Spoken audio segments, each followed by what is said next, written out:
bueno, pues un proyecto de prueba, un proyecto piloto que estemos probando porque es la moda, sino que ya se refleja y lo hacemos nuestro desde un plan estratégico de proyecto de transformación global de toda la institución. La Escuela de Organización Industrial, para que la conozcáis un poco más de cerca, aunque tiene las mismas siglas que la Escuela Oficial de Idiomas y suele generar confusión, y los buscadores también nos confunden a ambas, es una escuela de posgrado, de formación en gestión empresarial, en gestión en medio ambiente, y es una escuela que tiene más de 50 años de historia.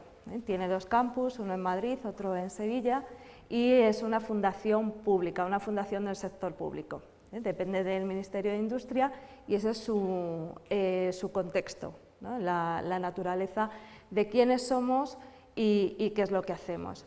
A lo largo de 2008, a finales de 2008 y luego a lo largo de 2009 iniciamos un proceso de cambio radical, donde bueno, pues nos juntamos tanto el equipo de la escuela como otros participantes invitados de distintos ámbitos, desde antiguos alumnos hasta gente de las empresas, gente pues de tecnología educativa, de distintas esferas, y nos juntamos a pensar, hacemos una serie de talleres de reflexión sobre hacia dónde queremos caminar y qué necesitamos para transformarnos, cuál es el modelo de sociedad y por tanto el modelo de educación que queremos implementar, ¿no? ¿En qué tenemos que cambiar? Si la sociedad ha cambiado, ¿en qué tenemos que cambiar para cambiar la forma de enseñar? Sobre el qué enseñar y el cómo enseñar a nuestros alumnos. Y en ese plan estratégico, que está colgado en internet, que está accesible si os interesa, ya hablamos de conceptos como el aprendizaje en red, del trabajo colaborativo, del trabajo por proyectos, del design thinking como metodología de trabajo, que es un método de trabajo con técnicas de creatividad y donde se trabajan también técnicas de documentación y de prototipado, una serie de metodologías que percibimos en el entorno y que nos parece que nos pueden ayudar. Y una parte de uso intensivo de las tecnologías de la información y de la comunicación. Y ahí ya nos fijamos hacia el 2020 con distintas etapas y distintas actuaciones cómo vamos a implementar el mobile learning dentro de toda nuestra metodología de trabajo. Hablamos de los contenidos educativos en abierto, también es una de las líneas en las que estamos trabajando. O sea, lo que quiero es contextualizaros el porqué de este mobile learning dentro de un proyecto de transformación, pensando en un modelo de educación abierta, fundamentalmente. Con unas ideas que nos inspiramos pues, en las teorías de la conectividad, etc. Bueno. Entonces, ¿en qué consiste? ¿Qué estamos haciendo desde estos 2 años que llevamos trabajando con Mobile Learning en todos nuestros programas? ¿En qué se puede percibir? Pues fundamentalmente, y es obvio, en las tecnologías digitales y en las herramientas, en el software, en el hardware que utilizamos, en los contenidos digitales que estamos produciendo y liberando también para ello, en cómo trabajamos no solo con las tecnologías, sino también con los contenidos y fundamentalmente con las personas, cómo las estamos formando en competencias digitales también para poder hacer un uso abierto y un uso comunicativo de todas estas herramientas. Y eso, que está muy conceptualizado alrededor de la idea de lo abierto, lo podemos percibir desde la propia tecnología, cuál es el hardware, y cuál es el software, cuál es la decisión que tomamos. Y en aquel momento, estoy hablando de hace 2 años, ya llevamos 2 cursos con ello en marcha, ya estaba empezando a desplegarse en el mercado la tecnología Android. No sé si la conocéis, bueno, ahora ya es más popular, pero lo más importante de Android, y por eso es que nosotros decidimos, que es una decisión crítica cuando tienes que pues que tomar ese tipo de actuación y de inversión educativa, más allá de verlo como una compra, es una inversión, tienes que pensar con cierta estrategia. Android, como software libre, como software de código abierto, se alineaba también con todo nuestro proyecto de trabajo con tecnologías abiertas y todo el trabajo que estábamos haciendo ya también en otro tipo de migraciones y de implementaciones de software libre.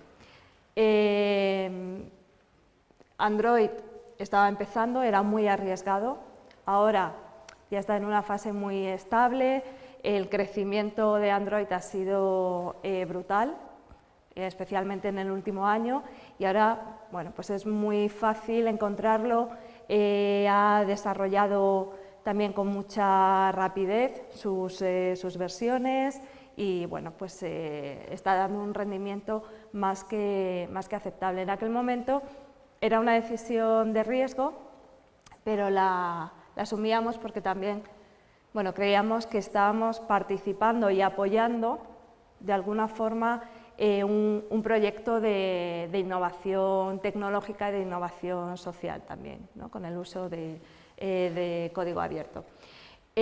Ahora estamos trabajando con los tablets, pero las funciones educativas, lo más interesante que nos estaba aportando el dispositivo móvil en aquel momento, al contrario que otras tecnologías como puede ser el ordenador, hasta entonces en todos los programas de posgrado, de MBAs, de programas ejecutivos que teníamos en la escuela, con la matrícula al alumno le dábamos un portátil, era la tecnología estrella, ¿no? en los últimos años. Pero bueno, vimos que ya era irrelevante, un portátil ya tienes, ¿no? Y te dan otro y realmente no tiene ninguna diferencia significativa en tu trabajo. Pero el dispositivo móvil nos permitía pensar en otro tipo de prácticas, en potenciar la comunicación, el valor de la geolocalización, el valor de la producción multimedia, en el punto de inspiración, el que puedas hacer una foto, que puedas hacer un vídeo, que puedas hacer un streaming desde ese teléfono que tienes en el bolsillo, nos permitía pensar en otro tipo de metodologías didácticas. Podíamos pedirle otras cosas al alumno de las que se venían tradicionalmente trabajando. En aquel momento, os decía, era un teléfono móvil, empezamos con lo que había, siempre pues, vamos un poco al ritmo del mercado, con la tecnología que tenemos, y además tenemos que tomar decisiones en mayo, junio, julio como muy tarde, para poder tener todo listo en octubre, para empezar con todo el sistema funcionando. Hay mucho trabajo también de back office, de tener pues, todo a punto, las cuentas creadas, todo organizado, los calendarios compartidos, bueno, una serie de trabajos que luego os explicaréis y no profundizaremos esta tarde. En aquel año 2009-2010, en aquel curso, eran estos HTCs con Android y bueno, pues más o menos la media fueron de 500 alumnos. Es algo que va incluido en su matrícula, que lo tienen desde el primer día de clase porque pensamos que es una herramienta, una brújula, un estuche, un cuaderno básico y es suyo. También esto es muy importante, no sé si Mar tocará aspectos más teóricos del mobile learning, yo me voy a centrar más en la aplicación práctica que estamos haciendo, pero el sentido de pertenencia, todos los autores están apuntando a ello como algo crítico. Tiene que ser una tecnología que sea tuya, ¿ya? Algo que te prestan solo en el aula para hacer una determinada práctica, no acabas de integrarlo en tu vida ni en sentir que tú eres productor con ese medio, ¿no? que tienes en tus manos. Y también el hecho de, es muy importante trabajar en la accesibilidad, en la facilidad, en facilitar que sea cómodo, que sea sencillo, que sea fácil el poder trabajar con estos dispositivos, Por eso también, en nuestro modelo, además del dispositivo, el aparato, la tecnología en sí misma, también nosotros les cubrimos la conexión, o sea, la tarifa de datos durante todo su programa académico, para que siempre estén conectados, para que siempre puedan estar utilizándolo independientemente de la hora, independientemente del lugar, porque ese es uno de los potenciales del mobile learning, el aprender desde cualquier sitio y en cualquier lugar, ¿no? El poder comunicarse independientemente de los tiempos y espacios convencionales del aula, eso que también se está llamando como educación expandida, ¿no? Esa fusión entre el aprendizaje formal, el no formal, el informal, en el que estamos pues, viviendo por la propia irrupción y el efecto disruptivo de las tecnologías de la información y de la comunicación. Este año han sido los tablets, ya estamos cerrando el curso. Ahora estamos decidiendo cuál va a ser la del próximo curso.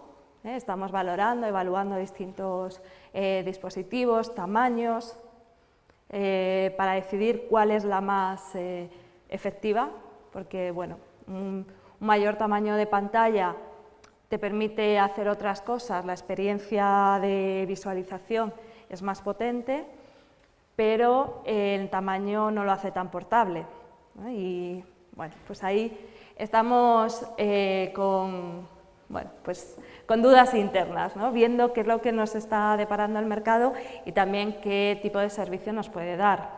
Y siempre nos encontramos con esta batalla, es una cuestión casi cronológica, pero es que coincide que los desarrollos, las marcas, se suelen anunciar antes del verano, ahora no me oigo, ahora sí, y para nosotros es crítico porque necesitamos hacer el pedido con un tiempo suficiente y con tiempo suficiente para que esté en el mercado. Una cosa es que salga en las revistas que va a estar, ¿no? Que va a estar, ahora hay muchos modelos y además ahora la industria china tiene tablets muy baratos con Android que son muy potentes, pero de ahí a poder decir quiero 500 el día 1 de octubre, pues tiene sus dificultades y en eso estamos ahora. Si la de 10, si seguimos con un tamaño más portable que te cabe en la mano, que te cabe en la solapa, si nos vamos a uno un poquito más grande, bueno, ahí estamos. Ese es el momento de hoy, ¿no? de cuáles son las decisiones que estamos tomando. Vale. Os cuento el modelo, lo que hay detrás, porque lo más fácil de ver cuando pensamos en mobile learning es, vale, pero ¿qué aparato utilizas? ¿Pero qué lo haces? ¿Con el iPhone? ¿Lo haces con un tablet? ¿Con el iPad? ¿Lo haces con un Android? ¿Con HTC? ¿Con qué? ¿Cuál es lo más fácil de visualizar, ¿no? ¿Cuál es el dispositivo móvil? Pero detrás del dispositivo, ahí no termina un proyecto de mobile learning. Lo más importante es cómo eso afecta y hace que transformes también tu metodología de trabajo. ¿Qué herramientas digitales utilizas y cómo? Y en nuestro diseño, en cómo estamos trabajando ahora, también para facilitar ese acceso desde los dispositivos móviles y seguir construyendo en esa idea de abierto, digital y colaborativo, el diseño de herramientas principales que hemos hecho es este que podéis ver en estas 4 esferas. Luego lo vamos a ver con algunos ejemplos, pero básicamente todo se resume en este esquema en cuanto a herramientas digitales, cuáles son las que empleamos. Y como veis, hay como 2 entornos. Está el entorno de la autogestión, donde nosotros generamos las cuentas, el entorno EOI, nuestras propias plataformas, y está el entorno de la web social, ¿no? Donde ya eso nos escapa un poquito. Ahí hay fronteras entre uno y otro.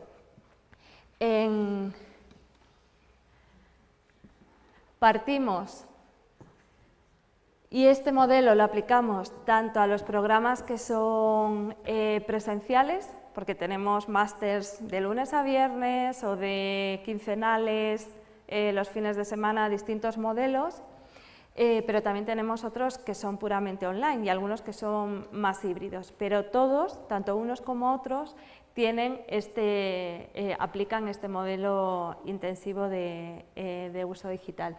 Partimos desde el aula virtual, Moodle, que bueno, pues es lo más básico y es en lo que estábamos. Cuando pensábamos hace 2-3 años en cuál es la parte digital de un aula física, cuál es su réplica natural, pues piensas en el aula virtual, ¿no? Que es lo lógico, y todos tenemos uno, ¿no?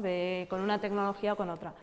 Nosotros también migramos a Moodle por seguir en esta lógica de software de código abierto, pero el aula virtual ya no es el gran espacio, no es el más importante, sino que tiene que convivir con otras herramientas que cumplen otras funciones, y que desplazan algunos de los usos educativos que antes se hacían solo en el aula virtual, ahora se llevan a otros espacios, con mucho cuidado de no crear redundancias, porque esto, de primeras, este modelo que parece muy sencillo, pues tiene su complejidad, ¿no? Y al profesor pues también hay que acompañarle y explicarle el valor de por qué una serie de actividades es mejor ese debate llevarlo a un blog y no dejarlo en un foro de Moodle, ¿no? Para que precisamente aproveche del carácter abierto y del carácter público de ese debate, que puede ser visto por otros y que se puede enriquecer por otros, etc. O sea, ese tipo de actividades para no replicar usos, ¿no? Ha habido y hay, es un trabajo permanente de acompañamiento y de recomendación, de sugerencia de cómo trabajar con estas herramientas. Os decía, el aula virtual, el trabajo con Google Apps, acompañado a los dispositivos móviles con Android, va de la mano Google Apps, porque solo para empezar a usar un dispositivo Android, que es lo que nos pasó cuando hicimos un piloto interno hace 2 años y medio, antes de empezar con la escala del proyecto, era que necesitábamos una cuenta de correo de Google. Entonces, por eso pasamos a utilizar las cuentas de Google Apps. No sé si las conocéis, pero básicamente Google Apps es un paquete de servicios habituales de Google, como puede ser el correo electrónico, Gmail, el calendar, Google Docs, en un servicio corporativo que tú puedas asociar a un dominio propio. En lugar de tener una cuenta de correo @gmail.com y que cada alumno se la haga como pueda, nosotros le hacemos las cuentas. O sea, la cuenta de correo del alumno ya no es una cuenta que le sirve para el correo electrónico, sino que es una cuenta que lleva asociados todos esos servicios. El servicio de chat, por vídeo y por audio, lo que ofrece Gtalk, el servicio de calendarios compartidos, el servicio de documentos compartidos, de sites, páginas web colaborativas compartidas. Esa es la profundidad y la extensión que nos da ese tipo de cuenta y que está configurada en el dispositivo móvil. De tal manera que toda la comunicación, hay un trabajo de gestión académica desde el propio calendario de clases. Antes se hacía en un Excel, se hacía un PDF y se colgaba en la plataforma. Ahora se compone, se escribe directamente en un Google Calendar, que está compartido con ese grupo de ese máster.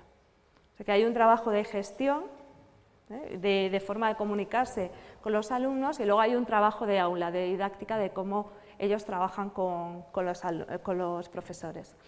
Y Google Apps nos permite trabajar también con una dimensión muy importante y una competencia básica que pensamos para todo profesional, que es saber manejarse en esas dimensiones, intensidades entre lo privado y lo público, entre lo individual y lo colectivo, saber aprender a trabajar de esa manera.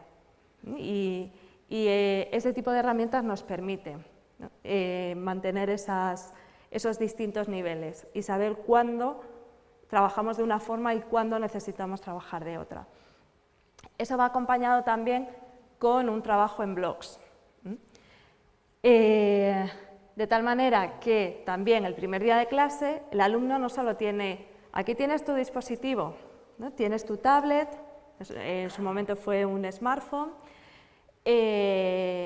tienes tu cuenta, tus claves, tu aula en Moodle, tienes tu calendario ya compartido en la cuenta de Google, ya puedes ver tus clases ahí en el tablet y tienes también tus claves para un blog que ya te está esperando. El blog ya está hecho y todo eso lo hacemos nosotros.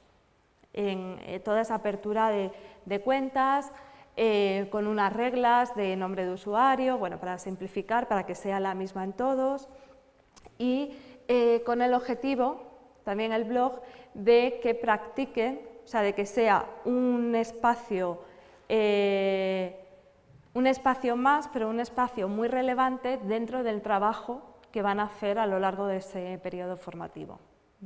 Donde además lo tenemos diseñado, ahora no voy a entrar en la complejidad arquitectónica de cómo tenemos todo montado, todo este castillo de herramientas, pero lo tenemos diseñado de tal manera que el alumno es un blog personal, y es un blog personal en la plataforma y en el dominio de la escuela. Es una escuela de negocios, bueno, que tiene una trayectoria, un tiempo, y muchos podréis pensar, bueno, pero qué arriesgado. ¿Cómo le das al alumno un blog? Ya lo tienes ahí, puedes escribir libremente. Sí lo es, pero a nosotros nos parecía más importante el acompañar y educar al alumno a ser autor de su propio diario de aprendizaje y a ser estratégico en ese trabajo, a saber aprovechar las ventajas que tiene tener un blog dentro de una institución, ¿no? Donde no estás solo, aislado en una plataforma gratuita donde tienes que empezar de cero, sino que ya estás en un entorno de referencia y donde además puedes conciliar la parte más personal, profesional siempre, obviamente, pero con la parte más, si queréis, curricular, académica. De tal forma que los posts que responden a una actividad concreta con los profesores en el máster se etiquetan de una manera y tienen una visibilidad en un blog global de ese máster, y los que no tengan que ver tanto con esa actividad, pues tengan también su espacio, puedan tenerlo. O sea que intentamos también conciliar esas dos vías. Y hay alumnos que le cogen más, ¿no? que se motivan más con el blog, que lo trabajan más y que se van construyendo pues una identidad profesional desde el primer día de clase y no solo escriben los posts que responden a una actividad de aula, sino que bueno, pues van disfrutando de lo que significa escribir en un blog y poder compartir y aprender con otros de esa experiencia, ¿no? Lo que todos, bueno, pues seguramente ya tengamos más que practicado con el uso educativo de los blogs, que lleva mucho más tiempo y mucha más práctica, ¿no? Trabajada. Bueno, pues ese es un poco el objetivo de los blogs, personal, individual, abiertos con el nombre propio del alumno, nombre y apellido, para que aproveche también ese posicionamiento, ¿no? Esa capacidad de crear una personalidad, una reputación, y para que lo trabaje también de esa manera. Y eso también tiene un efecto corrector, porque el hecho de escribir bajo tu nombre, dando la cara, es autorregulador en sí mismo. Uno no quiere poner cualquier cosa, ¿no? En un blog de grupo anónimo donde no se sabe quién escribe, bueno, pues siempre nos podemos esconder más, pero en un blog personal, bajo nuestro nombre es distinto, el efecto que tiene. Y luego hay otra esfera que también trabajamos mucho, que es el ámbito de las redes sociales, de los contenidos en abierto y de 3 redes especialmente. Nos centramos en 2, también porque estamos en un contexto de educación de adultos y de profesionales. y nos centramos en Facebook con un perfil más bajo. Ahí no hacemos tanto trabajo de aula como tal. Y donde más peso ponemos es en LinkedIn, que es indiscutible su valor como profesionales en un ámbito muy especializado en ingeniería de gestión del agua, por ejemplo, o en un máster de energías renovables o en un máster de gestión MBA en marketing digital. O sea, cualquier profesional que está cursando un máster de especialización profesional quiere mejorar su carrera, o sea, quiere abrir su canal de contactos, quiere ser reconocido también como un experto en aquello en lo que está creciendo. Y por eso el peso que le damos a LinkedIn desde el primer día. Y la tercera red que usamos con mucha intensidad es Twitter. Esto, tanto Twitter como Facebook, como LinkedIn, como el resto de aplicaciones, cómo se utilizan, tanto funcionalmente, ¿no? Talleres de, vale, pero cómo funciona Google Docs o cómo puedes personalizar tu perfil en LinkedIn, cómo puedes crear tu perfil en Twitter, cómo se escribe en un blog, desde la parte más técnica hasta la parte más comunicativa, qué estilo tiene escribir en Twitter, ¿no? Cuál es la expectativa de lectura, cuál es el uso más común, cuál es el uso más profesional que puedes darle, etcétera. Todo eso lo trabajamos con ellos en los primeros días de arranque de sus programas. Lo tenemos en el calendario y nos vamos con cada uno de los grupos de alumnos, o sea, haciendo un acompañamiento que no es, aquí tienes este tablet, ¿no? Como el que da una batería de cocina, o sea, no es eso, es aquí está y vamos a aprender a usarlo en profundidad y a usarlo con todo este despliegue de herramientas que tienen cada una su naturaleza, su público, su interés, su forma de ser utilizada. Esto con los alumnos según empiezan, pero también de manera continuada con los profesores, obviamente todo este trabajo. Y en esto se resume qué hay detrás. Nosotros no desarrollamos aplicaciones como tal para el tablet. Como veis, utilizamos, aprovechamos, explotamos el potencial de las distintas aplicaciones que tenemos a nuestro alcance, no de todas, sino de aquellas que hemos seleccionado y que nos parece que son relevantes para un uso educativo y para un uso abierto, digital, colaborativo, abierto en red. Por eso no tenemos una red social propia, sino que intentamos no solo convivir con nuestros alumnos en sus redes de referencia, sino también acompañarles y potenciar ciertos usos profesionales en algunas de ellas. Si no están, sí que les acompañamos para que estén. O sea, no es algo que evitamos, al revés. O sea, lo que queremos es que el flujo entre el aula y el fuera del aula sea constante. Y es muy normal estar en clase y estar compartiendo ideas, preguntas, reflexiones, enlaces, fuentes de interés a través de Twitter, por ejemplo. O sea, que no es, hay que cerrar las pantallas, vamos a concentrarnos en el proyector, sino que bueno, pues se facilita según también la materia, obviamente. Esto depende. Hay momentos en los que hay que poner la atención en un foco más que en otro, pero para que veáis un poco la naturaleza de cómo empujamos y acompañamos para este uso en la red. Esto llevado a ejemplos. Ahora, esto mismo que os he comentado, pues con una imagen, ¿no?, de cada una de esas herramientas. El aula virtual, pues un Moodle, ¿no?, con esa idea de aula digital, bueno, jugando un poco con las palabras, ¿no?, y con su simbolismo. Es el aula digital, la réplica. Para mí es lo más parecido al aula tradicional, a la clase tradicional. Hay unos roles muy definidos y tiene un potencial que nosotros necesitamos y aprovechamos. O sea, como veis, Moodle, el aula digital virtual, convive con el resto de espacios híbridos, donde estamos los alumnos, los profesores y otras personas invitadas también a ese proceso. En cambio, en Moodle, en el aula digital, estamos solo los que somos, los alumnos, los profesores de ese proceso y ya está. Y es importante que existan esos espacios. Ese valor de aula privada y restringida es necesario y por eso sigue ahí y tiene una función específica. Va a ser el compartir ciertos documentos, la parte de evaluación. O sea, Moodle nos es muy útil como gestor para la evaluación, ¿no? Para las calificaciones, etcétera. Y bueno, es un espacio que tiene su lugar. Bueno, me he ido una... Uy, ¿No tiene para atrás esto? ¿No?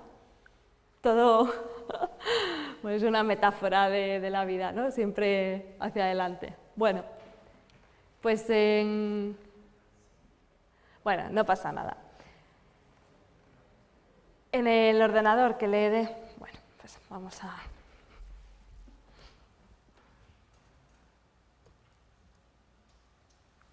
A ver.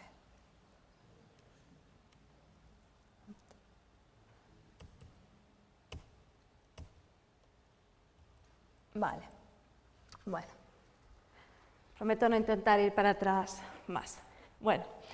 Os decía, ¿qué significan ese modelo los blogs? Es esa idea de aula pública. Ahí estamos en público, estamos expuestos, estamos defendiendo nuestros trabajos, nuestras reflexiones, nuestra manera de citar, nuestra manera de argumentar, nuestra manera de consolidar y de apoyarnos en otros argumentos, en otras ideas, de componer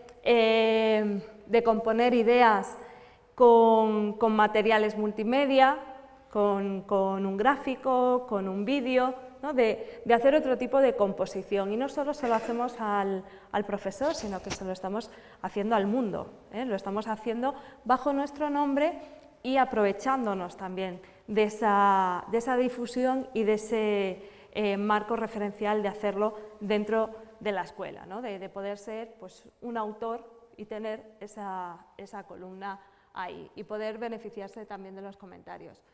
Utilizamos los Google Sites mucho también, que es esa tecnología que viene asociada a las cuentas de Google Apps, y lo que hacemos son dos cosas. Por un lado, creamos un site que es una página web, un site, pero es navegable, puede tener distintos, no es como un Google Doc, que es mucho más vertical, un site puedes tener distintos apartados, bueno, tener otro enriquecimiento gráfico, y lo utilizamos para hacer un portal específico para cada máster, ¿no? De tal manera que intentamos corregir la dispersión, que es un problema también, que tenemos todos ahora mismo con las redes sociales. Sí, pero si hacemos esto aquí, allí y allí, llega un momento que ya no sé, y aquí entro por este sitio y al otro entro por otro, ¿no? Antes, cuando solo tenías un enlace, que era el aula virtual y ya está, era más fácil. Vienes aquí, lo tienes todo. Pero ahora, si tenemos y nos desplegamos en más espacios, bueno, pues nos puede generar cierta dispersión. Es natural. Vamos, una de las críticas de los problemas, sobre todo al mundo que vivimos. Pero no nosotros en la Escuela de Organización Industrial, sino todos en general, ¿no? Es algo que genera bastante tensión en el mundo educativo, el desplegarnos en varias redes. Entonces lo que hacemos es componer un site para cada máster donde están todos los enlaces, toda la información que le tiene que ser útil. Y además hacemos que sea público. O sea, no es un índice que le hacemos y que le colocamos en algún sitio y que el alumno puede entrar con su clave desde el tablet y ya está, sino que lo hacemos público para que lo pueda ver cualquier persona. ¿Por qué? Pues porque nos ayuda, o sea, cumple varias funciones. Por un lado, nos ayuda a darle visibilidad a lo que hacen, porque hay una pestaña que dice quiénes somos y tenemos a los alumnos con sus enlaces públicos a su perfil en LinkedIn, a su perfil en Twitter, a su blog. O sea, intentamos darle visibilidad a los alumnos como profesionales que se están buscando también una proyección profesional. Ponemos en público el calendario también. Ese calendario de Google con las clases es público, de tal manera que todos podemos ver hoy, 8 de junio, qué clase hay en el máster de ingeniería o en el Global MBA, ¿no? Vemos qué clase tiene, vemos cuál es el profesor que va, o sea, tenemos una visión, es como una, también por seguir con las metáforas, es una manera de abrir el aula, de asomarte sin interferir. ¿Qué utilidad tiene esa información? Pues mucha. Para nosotros, desde el equipo académico, es una manera de tener una visión global, pero también tiene una función de coordinación. También es útil, o sea, este tipo de enlaces nos sirven para, fijaos que estamos en programas de posgrado, que normalmente, bueno, pues la coordinación siempre es uno de los pilares más importantes, porque hay bloques muy cortos, muy especializados, de distintos profesores que van pasando por el máster y de esta manera pueden ver lo que han hecho antes sin tener que contárselo, sin que la coordinación o la dirección del máster tenga que contárselo de manera privada. O sea, con asomarse ahí ya conoce a los alumnos, porque puedes ver quiénes son, qué profesionales, qué les gusta, qué les interesa, qué han hecho, porque ven su currículum en LinkedIn, ven qué clases ha habido antes, quién las ha dado y pueden reajustar, ven sus blogs de qué han escrito, qué les interesa, qué han interiorizado ya, en qué parece que tienen más dudas. O sea, es una manera de ajustar el propio modelo, ¿no? O sea, el carácter público y abierto nos ayuda a afinar en este tipo de objetivos.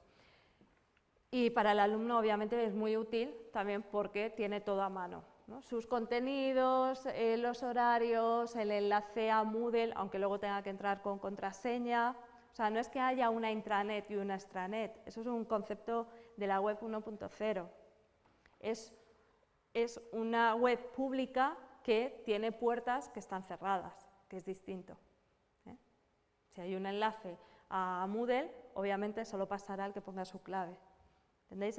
Bueno, es un concepto nuevo. ¿Cuál es también la ventaja de utilizar Google Sites? Su adaptación a los dispositivos. No tenemos que desarrollar aplicaciones específicas, ¿no? De eso ya se encargan los desarrolladores de Android, los desarrolladores de Google, de ir liberando y de ir facilitando aplicaciones que nos ayudan para ello.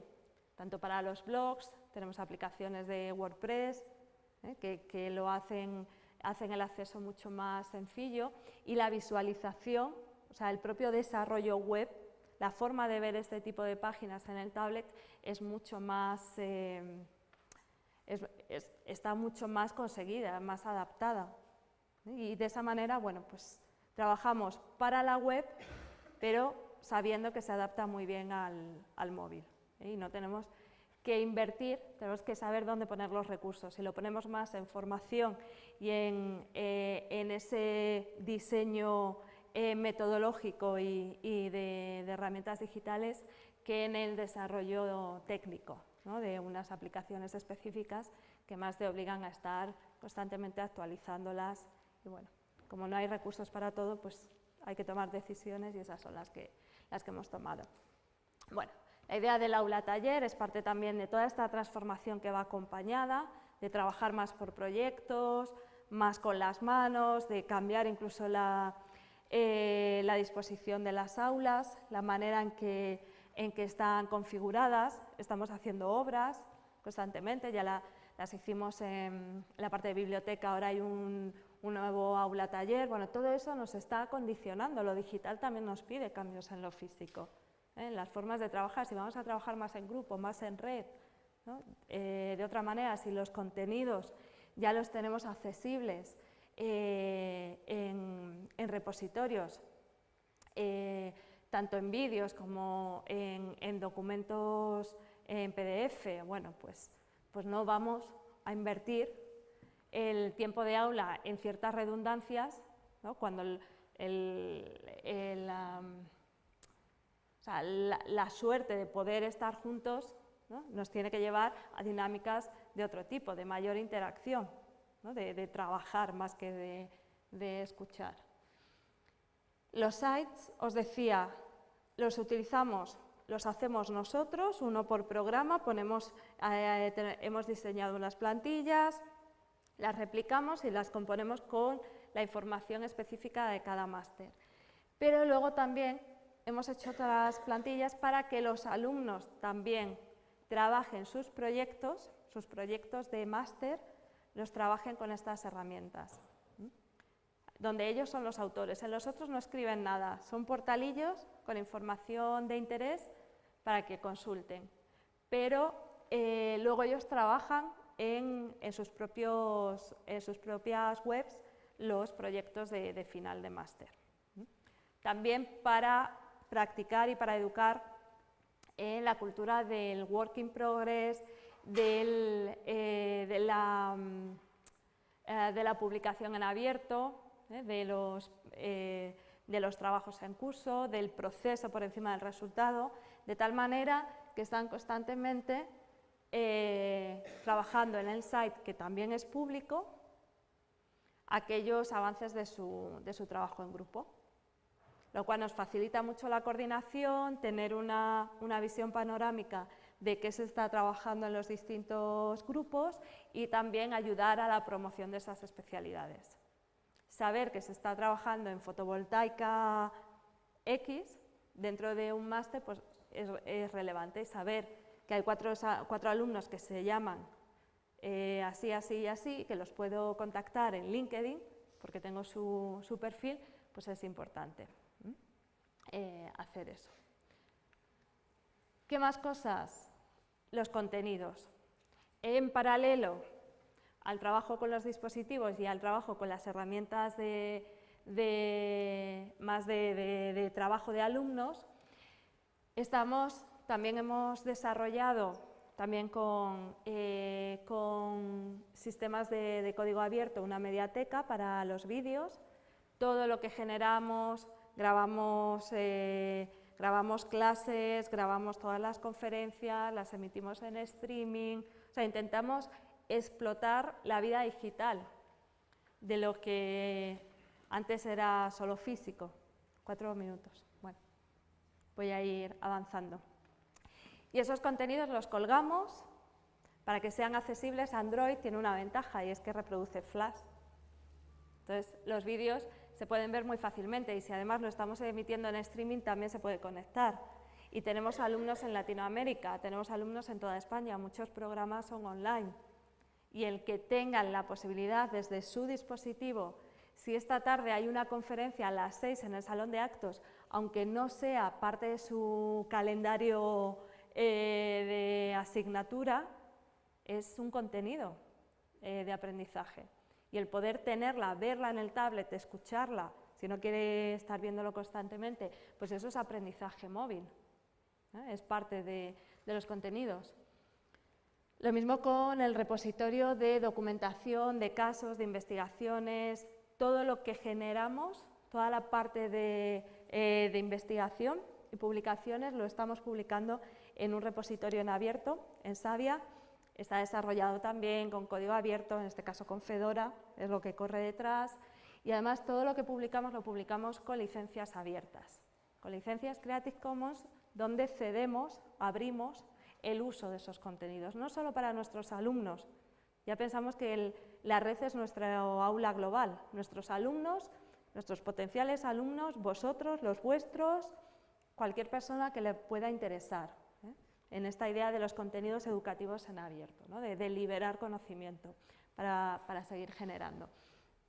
Esto ya lo he comentado antes, lo puedo pasar. Es una pestaña con las identidades digitales de los alumnos, donde les intentamos también dar más proyección.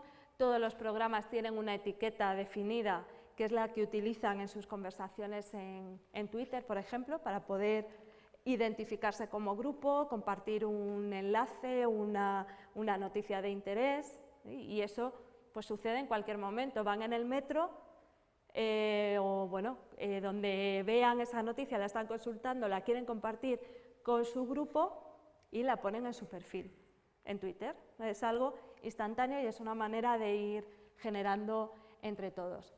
Pero también, y ya termino con esto, porque me parece más importante, es superior a hablar de Mobile Learning. Mobile Learning es una manera de hacer tangible ese modelo de educación abierta, digital, colaborativa, pero lo más importante es el modelo en sí mismo, ese concepto de lo abierto. Y eso también cala, y educar en esa cultura, el ir interiorizándola, el que sea parte de nosotros, de nuestros alumnos, que sea algo que les conforme como profesionales, también lo trabajamos y lo vamos desplegando en otras acciones, que algunas de ellas parecen más simbólicas, pero que acompañan y ayudan a que se entienda que no es Mobile Learning lo que hemos hecho siempre, los programas de siempre, con la metodología de siempre, solo que ahora te lo hacemos llegar también al móvil, ¿no? Antes era una conexión en el PC, ahora puedes entrar con una clave y verlo en el móvil, que es la mayoría de los programas de Mobile Learning. A poco que investiguéis sobre el tema, es así, es lo de siempre, pero solo se ve como una manera de hacerte llegar. Un modelo muy de emisión, muy de alumno-receptor. El nuestro es un modelo de producción, de el dispositivo abierto a generar contenidos, a aprender desde la producción colectiva, desde tu manera de interiorizar ese proceso, lo que estás aprendiendo y cómo lo estás compartiendo con otros. Y un poco en esos actos, en esas acciones casi más simbólicas, también hemos puesto un punto de book crossing, que es llevar la lógica de lo digital a lo físico. El book crossing es este intercambio libre de libros, o sea, liberar libros, o sea, y donar y adoptar libros. Esto que se hace de vez en cuando, que se dejan en los bosques o en los jardines. Bueno, pues nosotros somos punto oficial.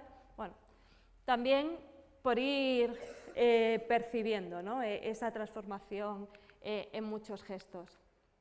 El wifi libre, por ejemplo, os decía antes, hay que facilitar.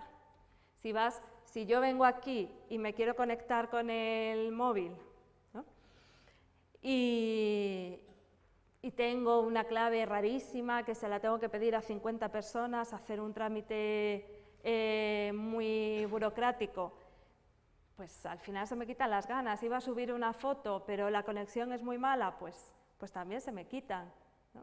Es una manera de ir como frenando realmente ese trabajo. Bueno, tablones físicos que tienen su réplica también en foros abiertos, ¿no?, un poco de mejora continua. Ponemos los programas que vamos a sacar nuevos, los ponemos en borrador, los colgamos ya en Facebook, para que nos ayuden a mejorarlo los alumnos. También por llevar esta idea de la innovación abierta, de lo beta, ¿no?, del prototipo. No tenemos por qué tener las cosas cerradas y perfectas, porque todos podemos colaborar y participar de ello. Cambiar los espacios. Hemos transformado la biblioteca de estudiar y memorizar en silencio, ¿no?, y uno a uno, a un espacio de trabajo en grupo para aprender compartiendo, ¿no?, que es distinto. Ya, cierro. Bueno, dar las cosas en streaming, la investigación, los proyectos de investigación también se trabajan en blogs, en el proceso, los contenidos también los ponemos en la nube, hacemos dinámicas como hace 2 semanas, la Semana de Obras Libres, con conciertos al aire libre, con concursos de fotos libres, con listas de música libre. Y ya os dejo con la última, excursiones de aprendizaje también a redes que hay fuera de la escuela, de redes de economía ecológica, por ejemplo, y ahí las actividades son documentarlo e ir contándolo a través de los dispositivos, en sus blogs, en sus Twitter, etc.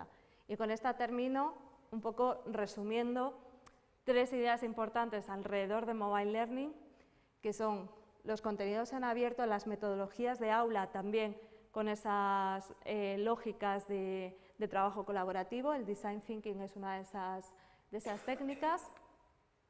Y ya está. Y os dejo con esa idea global que he intentado reflejar cómo no estamos hablando solo de un aparato, de qué aparato utilizas, sino de cómo encarna unos valores y cómo se transforma desde el qué enseñas, el cómo enseñas y el para qué enseñas. Y nuestro modelo, bueno, pues el concepto de lo abierto y digital es uno de los elementos tractores que explican el por qué lo hemos hecho de una manera y no de otra. Gracias.